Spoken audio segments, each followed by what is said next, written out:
Sustainable development বা সুস্থায়ী উন্নয়ন কি। দ্বিতীয়ত জানবো সুস্থায়ী উন্নয়নের প্রেক্ষাপট, সুস্থায়ী উন্নয়নের উদ্দেশ্য, সুস্থায়ী উন্নয়নের মাত্রা বা ডাইমেনশন গুলো কি কি, সুস্থায়ী উন্নয়নের লক্ষ্য, যে 17টি লক্ষ্য আছে সেগুলো তোমাদের সাথে ডেসক্রিপটিভ ভাবে আলোচনা করব। এছাড়া আমরা জানবো মিলেনিয়াম ডেভেলপমেন্ট গোলস কি।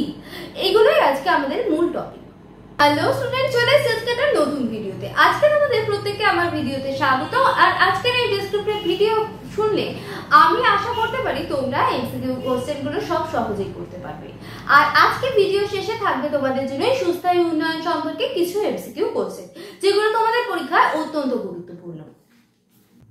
সাস্টেনেবিলিটি কথাটি এসেছে ল্যাটিন শব্দ থেকে, এর সাথে সম্পর্কিত সাস্টেনেবল ডেভেলপমেন্ট। তাহলে সাস্টেনেবল ডেভেলপমেন্ট কি, এটা আজকে আমাদের জানার প্রধান বিষয়। সাস্টেনেবল ডেভেলপমেন্ট হলো ব্রুন্টল্যান্ড কমিশনের মতে কি হচ্ছে, ভবিষ্যৎ প্রজন্মের প্রয়োজন মেটানোর জন্য সম্পদের ভান্ডার অটুট রেখে সেখানে কোনো বাধা সৃষ্টি না করে বর্তমান প্রজন্মের চাহিদা মেটানো। এই জন্য যে গৃহীত পরিকল্পনা করা হয় তাই হলো স্থিতিশীল উন্নয়ন বা সুস্থায়ী উন্নয়ন। সুস্থায়ী উন্নয়ন বা সাস্টেনেবল ডেভেলপমেন্টের সংজ্ঞা। এবার আমাদের জানতে হবে এই সাস্টেনেবল ডেভেলপমেন্টের উদ্দেশ্য কি। সাস্টেনেবল ডেভেলপমেন্টের উদ্দেশ্য হলো যে প্রকৃতির সঙ্গে কোনো ভারসাম্য নষ্ট করা যাবে না, প্রকৃতির ভারসাম্য নষ্ট হবে না কোনো মতেই।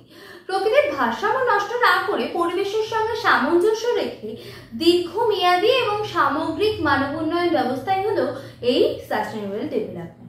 এই সাস্টেনেবল ডেভেলপমেন্ট আমাদের পরিবেশে কি করছে, অশিক্ষা, দুর্ভিক্ষ, এই সমস্ত যে আর্থসামাজিক অভিশাপগুলো আছে সেই অভিশাপগুলো দূর করাই এই পরিকল্পনার মূল উদ্দেশ্য।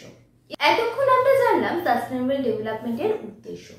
সাস্টেনেবল ডেভেলপমেন্ট কিভাবে আসলো বা তার প্রেক্ষাপট কি, এটা আমাদের এবার জেনে নিতে হবে। চলো তোমরা একটা স্লাইডের মাধ্যমে সাস্টেনেবল ডেভেলপমেন্টের বিভিন্ন যে প্রেক্ষাপট সেটা দেখে নেবে। প্রথমত, শিল্প বিপ্লবের পর থেকে মানুষের আর্থসামাজিক উন্নতি হয়েছে, তবে পরিবেশেরও অবক্ষয় হয়েছে প্রচুর। যে প্রাকৃতিক পরিবেশের সম্পদগুলোর উপর ভিত্তি করে এই উন্নয়ন হয়েছে সেগুলোর যোগান অফুরন্ত নয়, যেমন কয়লা, খনিজ তেল ইত্যাদি। দ্বিতীয়ত, আধুনিক যুগে যত কলকারখানা তৈরি হয়েছে তার ফলে পরিবেশ যথেষ্ট দূষিত হয়েছে, গ্রিন হাউসে গ্যাসের প্রভাব বেড়েছে, বিশ্ব উষ্ণায়ন ঘটে চলেছে। তৃতীয়ত, কৃষির উন্নতির জন্য বনভূমি নষ্ট হয়েছে, নগরায়নের জন্য বনভূমি, কৃষিজমি ও জলাজমি নষ্ট হয়েছে। মানুষের সঙ্গে সম্পদ অপচয় করার প্রবণতাও বেড়েছে। এর ফলে 1992 সালে ব্রাজিলের রিও ডি জেনেরিও শহরে অনুষ্ঠিত রাষ্ট্রসংঘের বসুন্ধরা সম্মেলনে স্থিতিশীল উন্নয়নের রূপায়ণের জন্য যে সমস্ত কর্মসূচিও গ্রহণ করা হয়েছে। আশা করি তোমাদের কাছে এতক্ষণে সাস্টেনেবল ডেভেলপমেন্টের যে প্রেক্ষাপট ছিল সেটা সম্পূর্ণ ক্লিয়ার। এবার আমরা জানবো সাস্টেনেবল ডেভেলপমেন্টের ডাইমেনশন বা ডাইমেনশন অফ সাস্টেনেবল ডেভেলপমেন্ট অথবা সাস্টেনেবল ডেভেলপমেন্টের মাত্রা। তাহলে আমরা প্রথমেই কি জানবো, ডাইমেনশন কথার অর্থ কি। ডাইমেনশন কথার অর্থ হলো মাত্রা।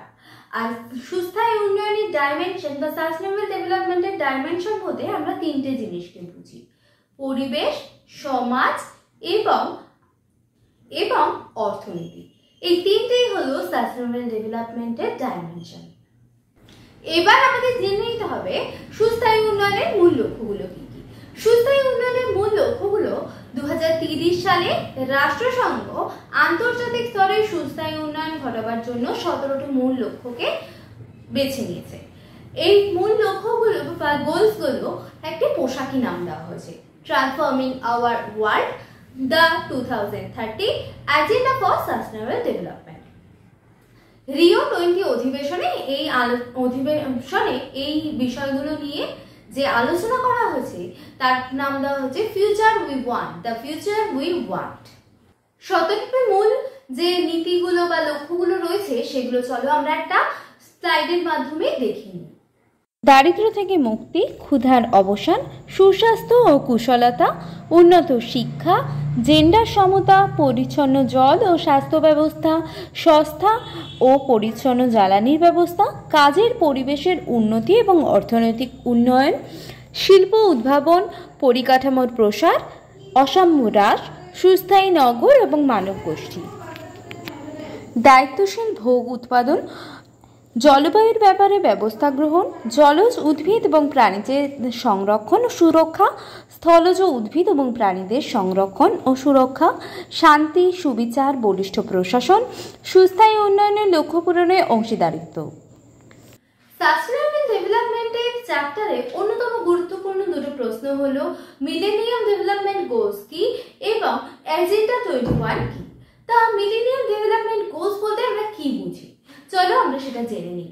মিলেনিয়াম ডেভেলপমেন্ট গোলস হলো রাষ্ট্রসংঘের 2000 সালে যে মিলেনিয়াম সামিট শীর্ষক সম্মেলন হয়েছিল, সেই সম্মেলনে 189টি দেশ দারিদ্র দূরীকরণ এবং অন্যান্য 8টি লক্ষ্য নিয়ে যে ঘোষণাপত্র স্বাক্ষর করেছিল সেটাই হলো মিলেনিয়াম ডেভেলপমেন্ট গোলস নামে পরিচিত।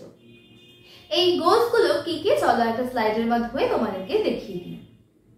1 নম্বর চরম দারিদ্র্য ও ক্ষুধার অবসান, 2 সবার জন্য প্রাথমিক শিক্ষার বন্দোবস্ত করা, জেন্ডার সমতা মজবুত করা, 4 নম্বর শিশু মৃত্যুর হার কমানো, 5 নম্বর মায়েদের স্বাস্থ্যের উন্নতি, 6 নম্বর HIV/AIDS ম্যালেরিয়া ও অন্যান্য রোগের নিয়ন্ত্রণ, পরিবেশকে সুস্থায়ী করা এবং লাস্ট হলো উন্নয়নের লক্ষ্যে আন্তর্জাতিক সহযোগিতা বৃদ্ধি। একবার বলে দিই, আমার চ্যানেলটা যদি তোমাদের ভালো লেগে থাকে তোমরা চ্যানেলটা সাবস্ক্রাইব করো এবং কমেন্টস করে জানিও ভিডিওগুলো কেমন লাগছে, আর তোমার বন্ধুদের মধ্যে চ্যানেলটা শেয়ার করে দিও। আমরা মিলেনিয়াম ডেভেলপমেন্ট গোলস কি এবং এর লক্ষ্যগুলো জেনে নিয়েছি। এবার আমাদের জানতে হবে এজেন্ডা 21 কি। এজেন্ডা 21 হলো 1992 সালে ব্রাজিলের রিও ডি জেনেরিওতে বসুন্ধরা সম্মেলনে যে 21 শতকের কর্মসূচি গ্রহণ করা হয়েছিল, তাই এজেন্ডা 21 নামে পরিচিত। সুস্থায়ী উন্নয়নের জন্য এই এজেন্ডা 21 এর লক্ষ্যগুলোকে 4 ভাগে বিভক্ত করা হচ্ছে। এই এজেন্ডা 21 এর যে লক্ষ্যগুলো বা এর কার্যক্রম যে 4 ভাগে বিভক্ত, সেগুলো আমরা একটা স্লাইডের মাধ্যমে দেখে নিই। সামাজিক এবং অর্থনৈতিক ক্ষেত্র। প্রথমে বলছে উন্নয়নশীল দেশগুলির মধ্যে সুস্থায়ী উন্নয়নের গতি বৃদ্ধির লক্ষ্যে আন্তর্জাতিক সহযোগিতা বৃদ্ধি। 2 নম্বর দারিদ্র দূরীকরণ, 3 নম্বর জনবসতির উন্নয়ন। 3 উন্নয়নের জন্য সম্পদের সংরক্ষণ এবং ব্যবস্থা, বায়ুমণ্ডলের সুরক্ষা, 2 জৈব বৈচিত্র্য সংরক্ষণ, বনহনন নিয়ন্ত্রণ, সুস্থায়ী ও কৃষি গ্রামের উন্নয়ন। 3 প্রধান গোষ্ঠীর ভূমিকা, মহিলাদের ন্যায়সঙ্গতভাবে উন্নতি এবং সুস্থায়ী উন্নয়নের জন্য বিশেষ প্রতিষ্ঠান, 2 নম্বর আদিবাসী মানুষের স্থায়ী উন্নয়ন, 3 নম্বর শিশু ও যুব সম্প্রদায়ের সুস্থায়ী উন্নয়ন।